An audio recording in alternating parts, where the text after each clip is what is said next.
শারদীয় দুর্গাপূজা উপলক্ষে টানা ১২ দিনের ছুটি শেষে সরকারি নিম্ন মাধ্যমিক ও মাধ্যমিক শিক্ষা প্রতিষ্ঠানগুলো খুলছে আজ।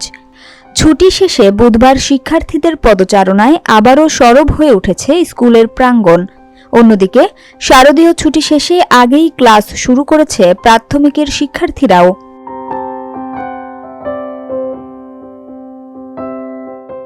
শিক্ষা মন্ত্রণালয়ের বার্ষিক ছুটির তালিকা অনুযায়ী শারদীয় দুর্গাপূজা উপলক্ষে শিক্ষা প্রতিষ্ঠানগুলোতে গত ২৮ সেপ্টেম্বর থেকে ছুটি শুরু হয়। এ ছুটির মধ্যে ছিল শারদীয় দুর্গাপূজা, ফাতেহা-ই-ইয়াজদাহম, প্রবারণা পূর্ণিমা এবং লক্ষ্মী পূজার ছুটি। এর সঙ্গে সাপ্তাহিক ২ দিনের বন্ধও অন্তর্ভুক্ত ছিল। এদিকে এ ছুটি চলে গতকাল মঙ্গলবার পর্যন্ত।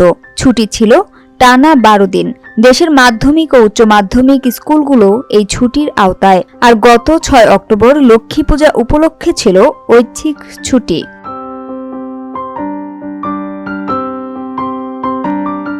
ছুটির সময় শিক্ষার্থীদের যেন পরীক্ষার চাপ না থাকে সেজন্য শিক্ষা মন্ত্রণালয় আগেই নির্দেশনা দিয়েছিল গত ২৮ সেপ্টেম্বর থেকে ৯ অক্টোবর পর্যন্ত শিক্ষা প্রতিষ্ঠানে কোনো পরীক্ষার দিন ধার্য না করতে।